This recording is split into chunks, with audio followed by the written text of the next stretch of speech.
Chapters 22 and 23, Summary and Analysis. Summary. Bedridden with a bad cold, Edgar is unavailable to keep Cathy company. Feeling sorry for her, Nellie tries to spend more time with the girl. One day, as they are out rambling, she learns that Cathy often cries at the thought of Edgar's death. Without Edgar or Nellie, she will have no one. Nellie comforts her by saying Edgar's illness is not serious, and as for herself, she is very healthy. Relieved, Cathy clambers over a gate, only to find herself unable to climb back. While Nellie searches among her keys for one to open the lock, Heathcliff arrives on horseback. Cathy refuses to speak to him in accordance with her father's wishes, but Heathcliff cajoles her into feeling guilty for having stopped corresponding with Linton. He assures her that Linton has fallen seriously ill due to her neglect, and charmingly begs her to visit Linton while he is away. Exasperated at Heathcliff's manipulations, Nellie smashes the lock and drags Cathy home, protesting all the way that Heathcliff is lying and Linton is undoubtedly fine. Cathy insists on checking on Linton for herself, and Nellie grudgingly accompanies her to the Heights. There they find Linton coughing and feverish, but in an extremely ill temper. Cathy fusses over him, but the visit soon degenerates into a quarrel, in which they each accuse the other's parent of causing trouble. When Linton asserts that Cathy's mother loved his father, Cathy pushes him. He falls and coughs so violently that Cathy is truly contrite. He orders her to leave, but she begs to be allowed to stay, fussing over him until Nellie is compelled to call him, quote, the worst-tempered bit of sickly slip that ever struggled into its teens, unquote. As they depart, Linton asks Cathy to return the next day, but Nellie firmly forbids it. Laughing, Cathy says she is not a prisoner and that she intends to nurse Linton, who will undoubtedly outlive her. Nellie retorts that if Linton isn't likely to die from his illness, there is no need for Cathy to return. Nellie threatens to inform Edgar, silencing Cathy into a sulky silence. The next morning, Nellie has come down with a cold. She is touched at how devotedly Cathy tends to both her and Edgar. Convinced that the girl has been dividing all her time between the two patients, Nellie does not realize that the glow on Cathy's cheeks comes from her ride across the moors at Wuthering Heights. Discussion and analysis. Cathy's insistence in these chapters in getting her own way is reminiscent of Catherine's willfulness, although Cathy's is motivated by good intentions, not selfishness. Nellie is powerless to stop her from seeing Linton, and Edgar is unaware of what is going on during her confinement. The plot moves inexorably toward a union between the two cousins, which further fulfills Heathcliff's schemes. Heathcliff, of course, is in complete control of the situation at this point in the novel. He is able to exploit Cathy's good nature by appealing to her on behalf of Linton, whose death he himself eagerly awaits in order to stake his claim on the Grange. Whether or not Edgar soon dies, Heathcliff in any event will own all or part of Edgar's estate. Chapter 24, Summary and Analysis. Summary. Sensing something odd in Cathy's behaviour, Nellie waits by a window, and soon sees the girl returning home on horseback. Confronted, Cathy admits she has been visiting Linton while Nellie has been bedridden. Pleading for Nellie's understanding, Cathy narrates the events of the past 3 weeks at the Heights. During the first visit, she and Linton argue about each other's favourite diversion, but compromise by agreeing to the merits of both sides.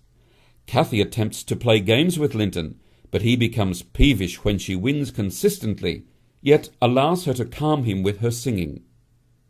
On the second visit, however, an unpleasant scene develops between Hareton, Cathy, and Linton. Greeting Cathy, Hareton eagerly demonstrates his first steps in learning to read.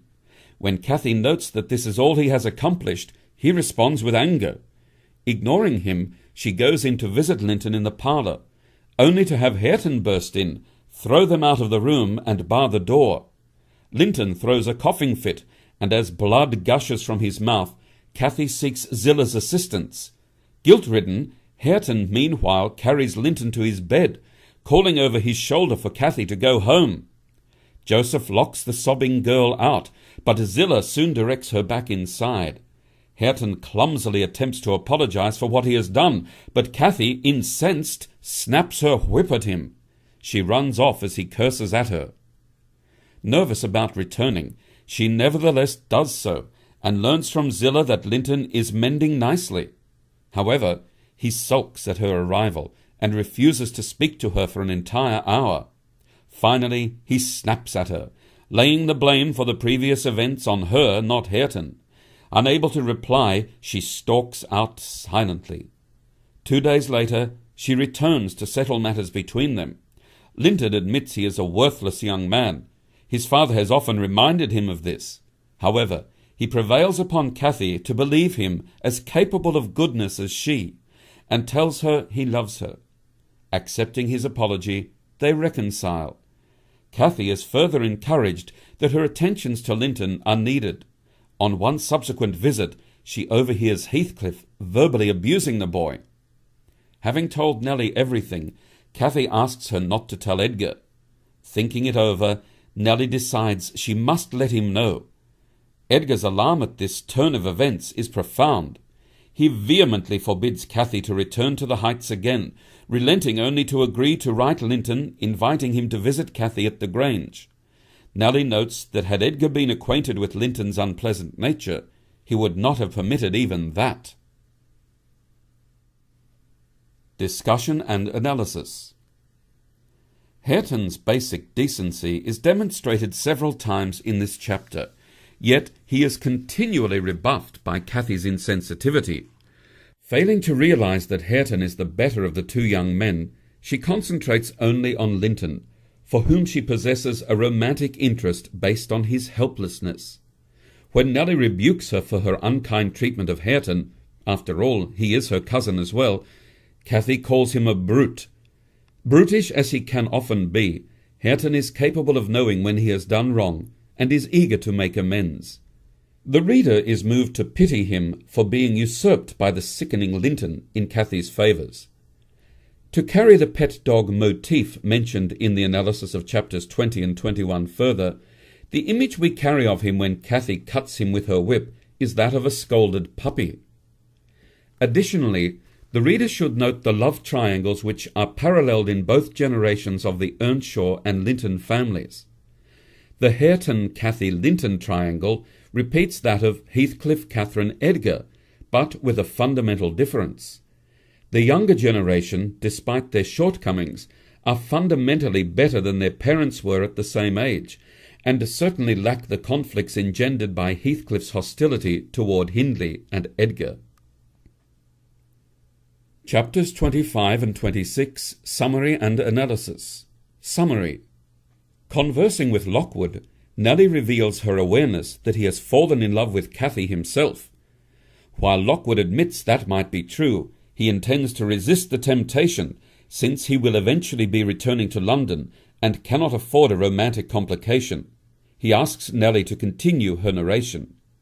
Cathy has obeyed her father's restrictions. Edgar muses aloud over Linton to Nellie, asking her opinion of his suitability as a husband for Cathy. Believing he is too delicate to reach manhood, Nellie says if he does, at least Cathy would be able to control him. Edgar explains his concerns to Nellie.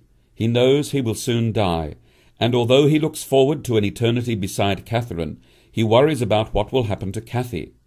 He can accept with equanimity the fact that a marriage between her and Linton will allow Heathcliff to inherit all his land.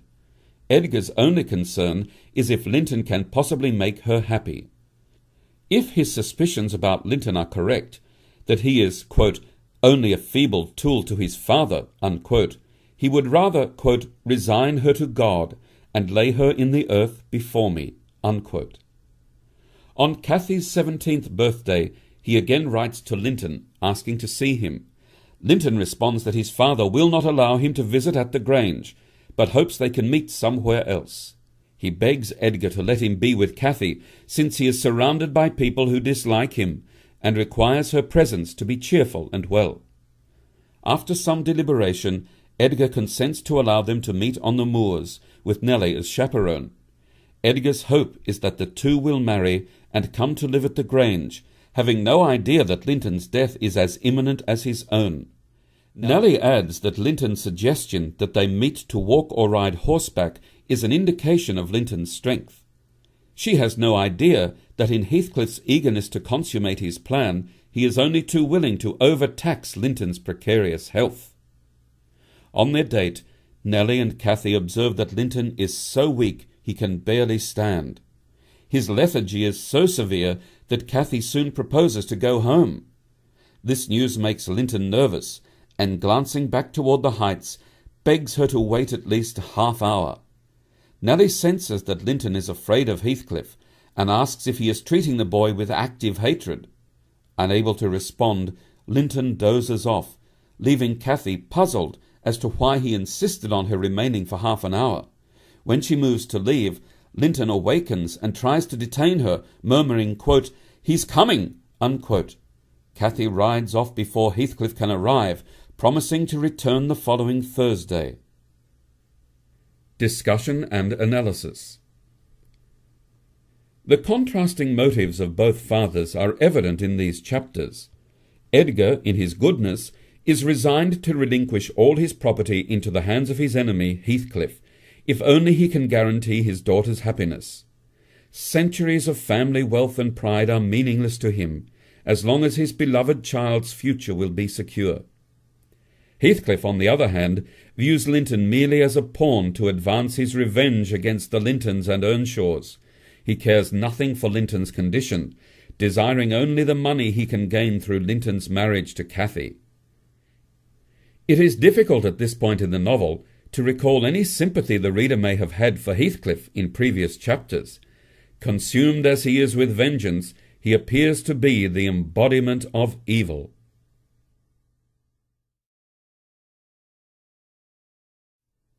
Chapters 22 and 23, Summary and Analysis.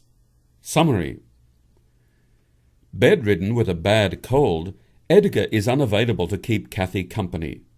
Feeling sorry for her, Nellie tries to spend more time with the girl. One day, as they are out, Ram accompanies her to the Heights. There they find Linton coughing and feverish, but in an extremely ill temper. Cathy fusses over him, but the visit soon degenerates into a quarrel, in which they each accuse the other's parent of causing trouble. When Linton asserts that Cathy's mother loved his and charmingly begs her to visit Linton while he is away.